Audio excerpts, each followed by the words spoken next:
Boa tarde, gente. Primeiro eu queria agradecer todo mundo que veio e também todo mundo que está deixando de fazer alguma coisa à tarde para assistir a gente online, né? Que a gente está transmitindo em streaming. E eu queria falar algumas palavrinhas para vocês antes de começar a palestra do pessoal do Walk and Talk. Para mim, 2013 não foi um grande ano. Quem conhece minha relação com o René sabe que, além dele ser meu pai, meu chefe e meu sócio, ele é também meu melhor amigo. E no ano passado, o René passou 6 meses no hospital. Graças a Deus, hoje ele está em casa e, se Deus quiser, logo ele vai estar aqui trabalhando com a gente. Nesses 6 meses que a gente passou, eu e a Márcia, que é a esposa dele, nos dividindo entre o hospital, a Unity, a gente teve também uma ótima revelação. E essa revelação foi que as pessoas que trabalham aqui conosco na Unity são pessoas que a gente pode contar muito. A gente continuou vendendo bem, a produção foi bem também, compras e artes continuaram caminhando, o administrativo. E esse ano, no mesmo ritmo, as pessoas queriam participar das decisões. E nas reuniões que a gente fez, surgiu de alguém do comercial uma frase que meu pai sempre falava, que enquanto todas as empresas vão frear agora, que dizem que é um momento de crise, essas coisas todas, a Unity vai acelerar.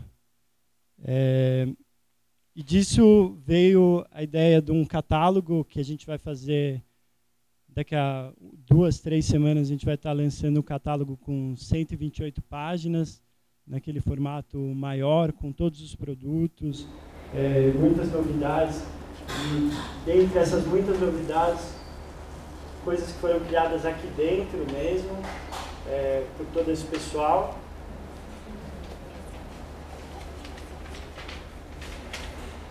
E dessas reuniões com o comercial, também veio a ideia de um aplicativo do portal. Em alguns meses vocês vão poder acessar o portal do seu tablet, do seu celular. Então vocês vão poder tirar o pedido na frente do cliente, fazer o orçamento na frente do cliente. E além disso, a gente está trabalhando também com um investimento pesado em mídias e um novo departamento que é o de pós-atendimento, que é para fidelizar mais os clientes. E dessas pessoas também veio a ideia desse evento, né? A Luá e o Danilo viajaram por 28 países por 2 anos, perguntando para as pessoas o que as motiva. E eu acho que o que motiva a Unity são as pessoas. Obrigado.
Boa tarde, gente. Boa tarde.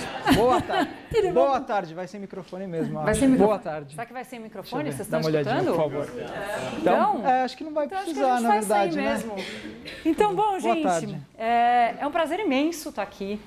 Unity, cadê nosso querido Fred, que ele já sumiu da minha vista? Onde ele está? Está aqui? Ah, tá aqui. Muito obrigada pela oportunidade da gente vir falar com vocês. Acho que a gente tem uma experiência enorme, bem interessante para compartilhar com todos.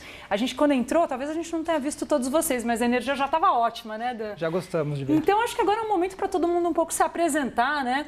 A gente vai dizer quem nós somos, mas antes disso, fazendo uma coisinha bem legal, acho que cumprimentem quem está do lado, assim. Oi, tudo bem? Eu sou fulano de tal, tô aqui, que bom que você veio também. Vocês se cumprimentem. Se cumprimentar, eu vou cumprimentar o Fred de novo, vou falar mais uma vez. Beleza. Prazer, viu? Obrigado. Como você tá, Roberto? Obrigado a você. Tudo bom? Olá, Ciro. Tudo bom, seu Eric? Tudo bem? Deixa eu ver. Olá, Carla. Tudo bom, Renato? Tudo bem? Cláudio, prazer. Prazer para todos. Pelo visto não teve muitas surpresas Ai, aqui. que gostoso. Isso deixa todo mundo mais caloroso. Já vamos fazer uma salva de palmas pelo evento, por todo mundo estar aqui. Assim a gente aquece o ambiente, né? Deixa todo mundo mais próximo e sempre é gostoso essa confraternização. O Fred disse que também, além de tudo, né? Assim, de todo o dia de hoje também é propício para que todos vocês possam se encontrar, porque não é sempre que vocês se encontram. Quem é Fred? Alfredo. O Fred Alfredo, esse aqui, nosso chefe. Para os íntimos, será? Tô brincando. Bom, enfim, gente, meu nome é Loa Galvão. Meu nome é Danilo Espanha. Eu trabalhava na aviação antes de cometer essa loucura que vocês viram aqui, não tinha nada a ver. Mas não aguentava mais trabalhar na aviação porque eu não tinha tempo para fazer uma outra coisa que eu gosto muito, que é fotografia. E aqui vocês viram alguns cliques, né? Mas na viagem foram perto de 70 mil cliques. Então foi uma bela oportunidade para eu treinar esse lado que eu gostava muito e não tinha tempo para fazer, né? Bom, eu sou a Luá, sou atriz, sou apresentadora. Eu já vinha trabalhando há bastante tempo e eu sempre tive o sonho de conhecer o mundo. Na verdade, assim, era um sonho dos dois. E foi muito legal essa junção para a gente poder fazer esse projeto. Mas quando a viagem aconteceu, um pouquinho antes dela acontecer, eu vinha sentindo que meu copo estava super lotado, sabe? Quando você vem trabalhando, vai perdendo um pouco a paciência das coisas e aquela tua energia vai se esvaindo e eu me senti meio num momento de perda de excelência, sabe? Que eu acho que para todos nós profissionais é tão importante ter o brilho no olhar, né, daquilo que você faz. E eu acho que eu já estava num momento bastante desgastada. Eu não sabia se eu precisava de uma virada de mesa para seguir por outros caminhos ou se eu precisava me redescobrir para reinventar a minha trajetória. Então, acima de tudo, a viagem também foi uma viagem para dentro. Era um momento que eu precisava, antes que eu matasse sabe? Eu já estava num ponto que, bom dia, por quê? Então, era preciso mesmo fazer alguma coisa. E no meu caso, eu achei que uma viagem de estudo, uma viagem de pesquisa fosse encaixar muito bem no momento que eu estava vivendo. Né, Dan? E acho que a gente também quer contar um pouquinho antes de entrar mais na viagem, os dados do que a gente fez, né? Vamos mostrar para eles, assim. Então foi uma viagem, tá, gente, de mais de 2 anos, foi 2 anos e 1 mês certinhos, e a gente foi perguntar pelo mundo, essa pergunta simples: o que te motiva? Nas ruas, pessoas que encontravam com a gente, não importa, a gente não teve nenhum tipo de preconceito para quem a gente deveria fazer essa pergunta. Foi uma pergunta muito livre e coletando histórias e respostas ao redor do mundo. Então a gente visitou lá 28 países, pois a gente vai mostrar que não era o projeto inicial esse, por mais de 2 anos, 160 destinos, mais até do que 160 destinos. Dentro de cada país a gente se locomoveu bastante também, né? A gente muito. Não foi só para as capitais e aí falar, conhecemos o país. A gente fez o máximo para abordar todos os lados, as culturas, que dentro de cada país também tem muita diferença cultural, social, financeira, né? E no final das contas foram mais de 150 mil quilômetros. É legal falar um pouquinho dos números, né?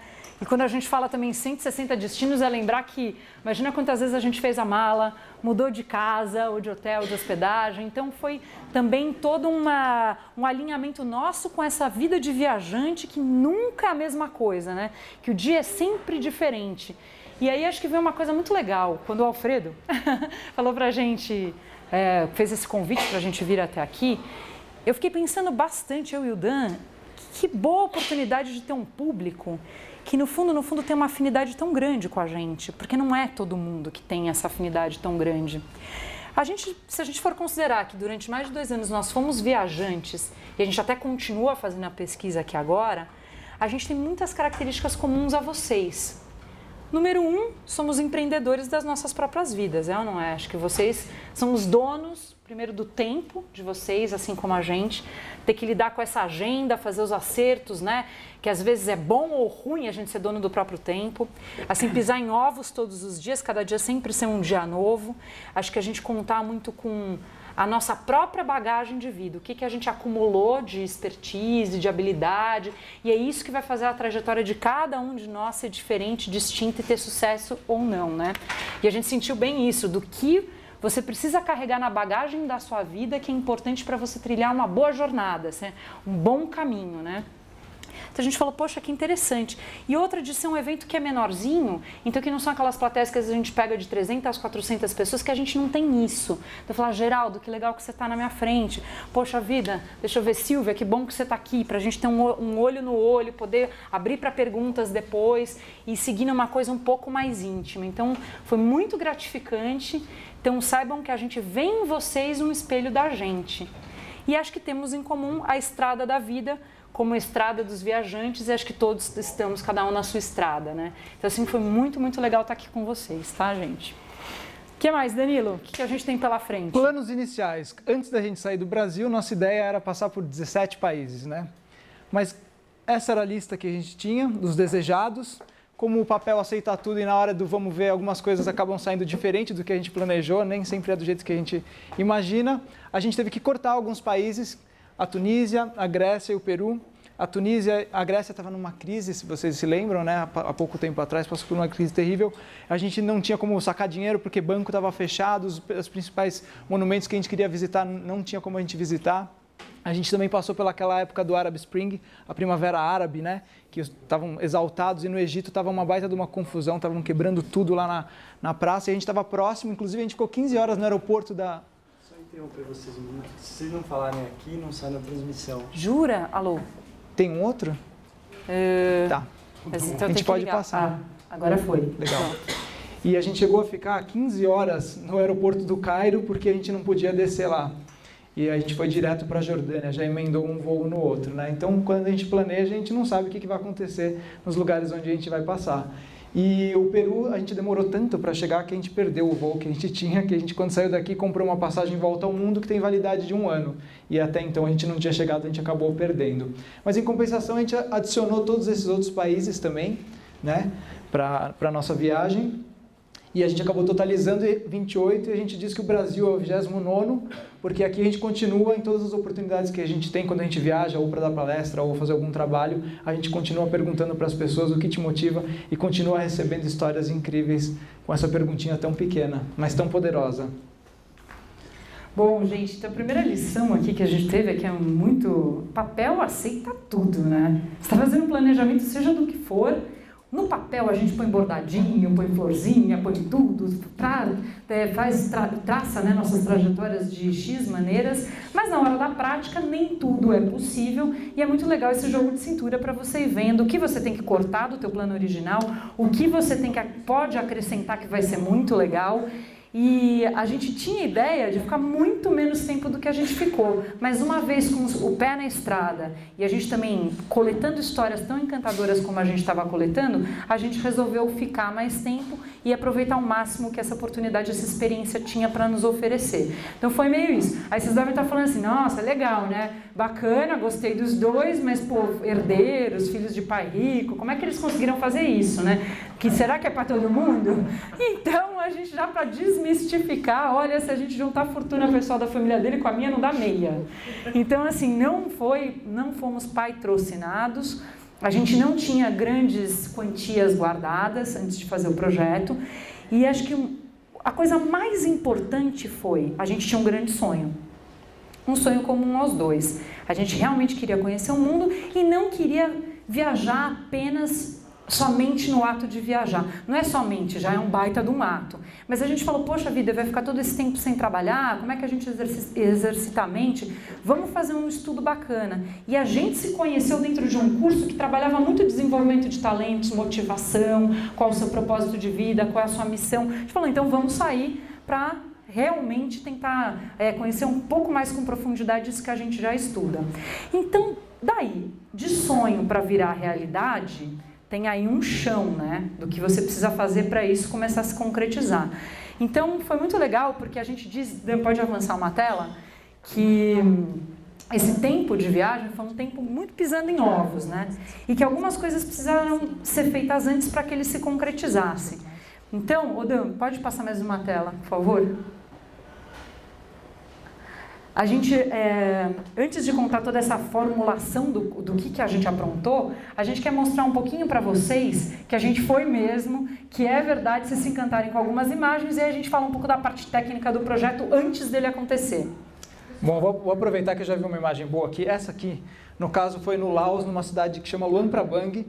E vocês reparem que está todo mundo meio durinho na foto, né? Porque a Luá brasileira, como vocês já perceberam que ela é, chegava nos lugares, depois que entrevistava a pessoa, aquele abraço, né, caloroso de brasileiro. A maioria dos gringos ficavam assim mais durinhos, né, que eles não são tão afetuosos assim. Mas nesse caso teve uma coisa interessante, que é o seguinte: como eles são monges, a gente conversou por mais de 1 hora com eles, e aí no final a Luá queria abraçar. No que ela saía para abraçar o monge fugia dela. Ela ia abraçar o monge fugia dela. Mas que diacho que esse homem só se Esse monge não quer me abraçar, né?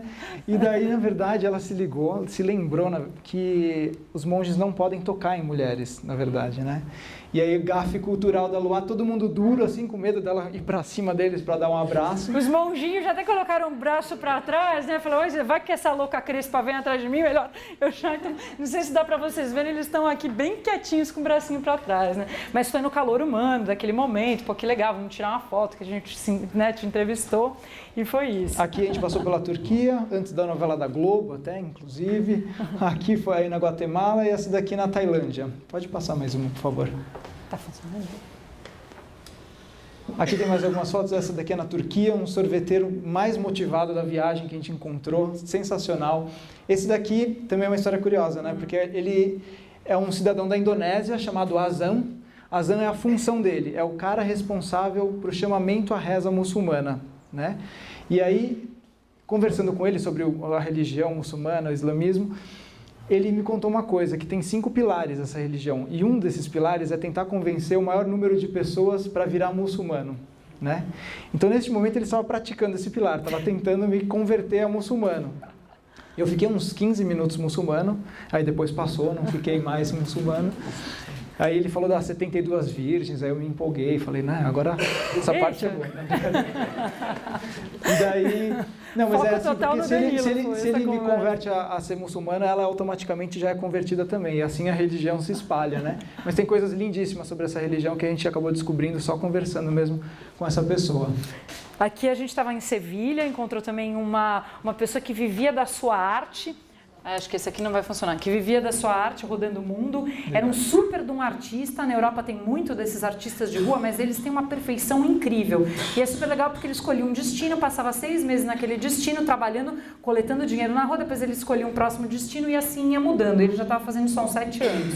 Aqui a gente está no Marrocos. Tem mais, Dan? Esse aqui foi um ônibus super bacana que venderam pra gente, fazer uma travessia de 14 horas pelo Laos. Você vê que viajante às vezes vai num lugar super confortável e aqui tinha um buraquinho que era um lugar que era meio tipo banheiro. Banheiro tipo aqueles que você faz assim, sabe? As necessidades, porque é o formato de muitos países da Ásia. Essa foi uma família na Guatemala que a gente ajudou bastante a reconstruir uma propriedade que eles tinham. A gente aproveitou para fazer um movimento social. Aqui nós estamos na Índia, mas entrevistando o pessoal da Arábia Saudita. E aqui nós estamos em Bali. Quem arrisca dizer que figura é essa, desse fulano simpático, dessa foto? O que é esse fulano simpático, com essa indumentária aí? Alguém arrisca? Pode falar, gente. Hã? Não dá para ver? É um representante comercial. Representante comercial no dia do casamento. Ó que bonito. Então é assim que eles casam na Indonésia, com essa indumentária. Esse era um teatro... Em Bali, né? Em Bali, que a gente assistia uma peça à noite e a gente achou que eles eram do elenco. Então eu falei, que legal, vocês vieram passar um ensaio, mais uma das minhas gafes. Não, ele estava fotografando, fazendo um book com as irmãs antes do casamento. Então, para mostrar assim que a gente teve uma diversidade muito grande, contracenou com muita gente diferente, sem preconceitos, que eu acho que isso que também é muito importante, e essa diversidade um pouco cultural do mundo, que às vezes a gente fica aqui olhando para o nosso umbigo e não sabe o quanto as pessoas são diversas, né? Então, isso foi um pouco do mundo que a gente viveu. O que mais, Dan? Tem. aqui para a gente avançar.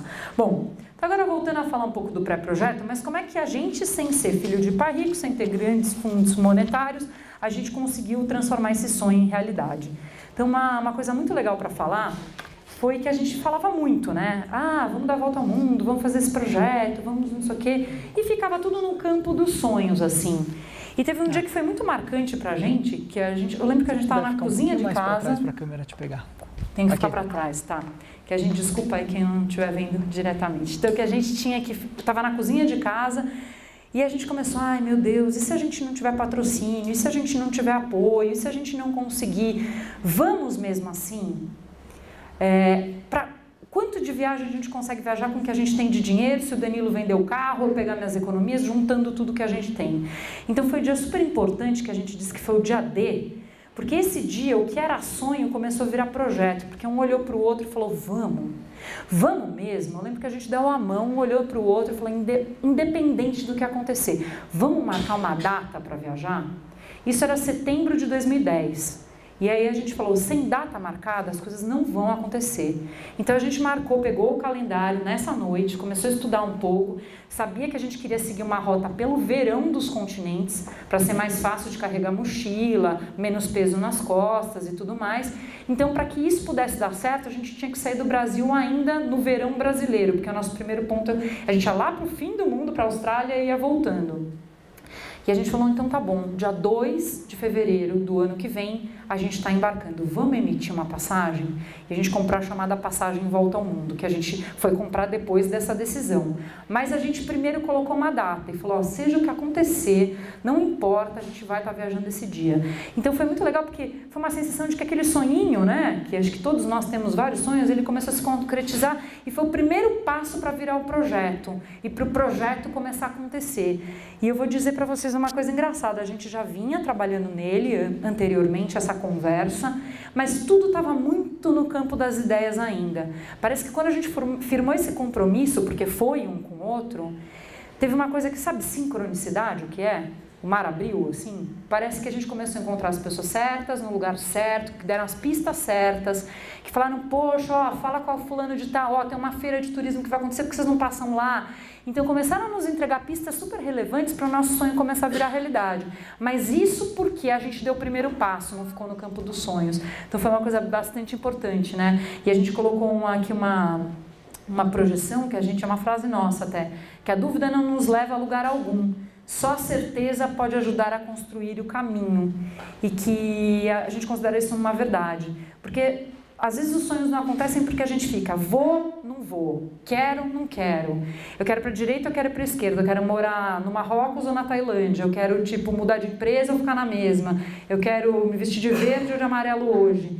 E isso acaba confundindo nossos caminhos. Então, talvez o primeiro maior passo que a gente deu foi a certeza. Vamos. Então foi muito legal, né, Dan? Foi um comprometimento da gente. Explica um pouquinho do pré-projeto.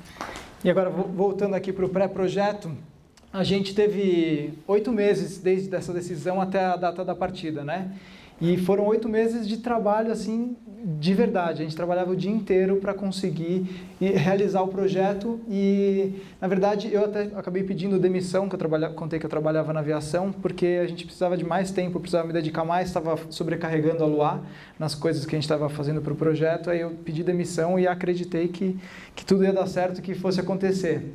E realmente aconteceu. Então a gente bolou esse site, que vocês estão vendo aí algumas telas dele, inclusive a Luá andava no site explicando o que a gente pretendia fazer, todos os detalhes para conseguir algum apoiador, algum patrocinador. E a gente conseguiu para essa primeira viagem o patrocínio da Gafisa, a construtora, e também alguns outros apoios que foram super importantes para conseguir realizar essa viagem, né? Mas é aquela coisa que ela estava falando dessa decisão. A partir dessa decisão, coisas começaram a acontecer. E a gente enfrentou até coisas que a gente não imaginava. Por exemplo, deram uma dica para a gente que a gente precisava de cartas. Um viajante que a gente conversou, chamava Argos Caruso, que deu a volta ao mundo de bicicleta, nos contou que ele conseguiu umas cartas do governo, apoiando o projeto dele. Daí a gente falou, nossa, que legal, a gente quer fazer um projeto super bacana, vai passar por vários países, algumas zonas de conflito, acho que é importante a gente ter uma carta do governo nos apoiando. a gente, na maior cara de pau, liga para o Ministério, né, das Relações Exteriores, para o Ministério do Turismo, marcamos uma reunião com o ministro, ele nos atendeu, a gente explicou o projeto, apresentou o projeto para ele, a gente foi até Brasília para isso, né, e a gente conseguiu as cartas do governo apoiando o nosso projeto, que foram super importantes. A gente conseguiu ter acesso a vários sítios arqueológicos, a atrações turísticas de alguns lugares, e lugares que não poderia filmar, a gente pôde filmar, pôde fotografar, por causa dessas cartas que a gente conseguiu. Então, quando eu tenho um sonho... Quem deu foi o Lula? Não, quem deu foi no governo do Lula, né? Não, então, mas rolou uma... É legal contar essa história que aconteceu. Posso complementar? Falar. Essa história é boa, quem deu foi o governo do Lula, porque foi assim, ó, sem querer fazer apologia a partir do tempo, pelo amor de Deus, tá? A gravação que não nos queime o filme nisso, mas o Argos Caruso tinha conseguido as cartas na época do Fernando Henrique, né? E eram cartas de até proteção, porque vai que você para numa alfândega, não te deixam passar num país, você perde toda a volta ao mundo, porque não pode não embarcar A volta ao mundo é uma passagem que você escolhe X destinos e você tem que cumprir essas etapas. Se você faltar em um voo, perde todos os outros pela frente. Então, vamos supor que você está entrando numa hora, o cara da imigração fala, não entra, não quero você aqui. Então, como é que seria no nosso caso? Outra, se você ficar preso num país com conflito, e a gente passou por um monte de terreno com conflito na época, porque a Terra estava eclodindo em 2011. Então, a gente tinha cartas meio de proteção para o projeto e das nossas pessoas, né? Então, o Argos Caruso deu essa dica e ele tinha conseguido da época do Fernando Henrique. E a gente chegou lá em Brasília, na época do Lula, mostramos as cartas. Eles olharam bem e falaram, então, vamos procurar se a gente já emitiu para alguém. E no histórico deles, eles nunca tinham feito nenhuma carta parecida de apoio a um projeto. Aí eles falaram, a gente falou, então, mas o outro governo já deu, né? Vocês não vão dar pra gente? E aí, a gente bastou falar isso, que já tinha tido um outro governo que tinha feito dado esse benefício, que daí a gente acabou conseguindo e foi muito legal, porque além de vários contatos com a embaixada, que ajudaram muito a gente, essa carta de proteção de entrada nos países, a gente também conseguiu usar o selo da Embratur, que é o de Brasil Sensacional, uma aquarelinha que vocês devem já ter visto em algum momento escrito Brasil Sensacional, que é um selo que só projetos autorizados podem usar e que também é um selo meio que validando que aquelas pessoas estão fazendo um projeto legal em nome do Brasil. Então tinha na mochila, no nosso cartão, no nosso site, tá até aqui, ó, essa aqui. Tá bem pequenininha. Então foi algo importante pra gente também não cair em muitas roubadas e ajudou a gente muitas vezes. E eu acho que também um projeto como o nosso, ele tá à parte do crivo político, sabe? Eles não financiaram, não deram dinheiro, mas o fato de ter cartas assinadas por ministros ajudaram a gente bastante, né, Dan? Se vocês tiverem perguntas ao longo, vocês vão fazendo, que nele fiz, tá? Tá livre pra vocês. O que mais, seu Danilo? E na verdade eu preciso um pouco de coragem, né? Eu contei que eu tive que pedir demissão, o momento de pedir demissão, você fala, será que eu peço demissão? Porque tinha uma possibilidade de eu tirar uma licença não remunerada, etc. Mas eu falei, quer saber, se eu quero mudar a minha vida de verdade, eu vou pedir demissão do meu emprego, eu vou atrás do que eu realmente acredito. A gente acabou indo para lugares que eu não imaginava que a gente fosse visitar, a gente aprendeu coisas que eu nunca imaginei que eu pudesse aprender. E a gente acho que você pode até passar uma tela, deixa eu ver qual que é a próxima. Ah, não, tem que clicar aqui, ó. Não. Pronto. Falar dessa questão de multitarefa, sabe? Acho que todo dia, todas as pessoas estão cada vez mais multitarefas, né? A gente desempenha funções que a gente não imagina que a gente teria que fazer e essa viagem pôs a gente muito à prova nisso. Desde bolar todo o projeto, as artes do projeto, agora não, né? Já faz um tempo a gente escreve para a revista Exame e para a Harvard Business Review Brasil. E então são habilidades que a gente foi desenvolvendo que a viagem colocou a gente em contato com isso, né? E a própria questão da fotografia também, que eu queria desenvolver, mas estava começando e a viagem foi o que me permitiu crescer na área da fotografia. Hoje a gente consegue publicar fotos em revistas, etc. e tal.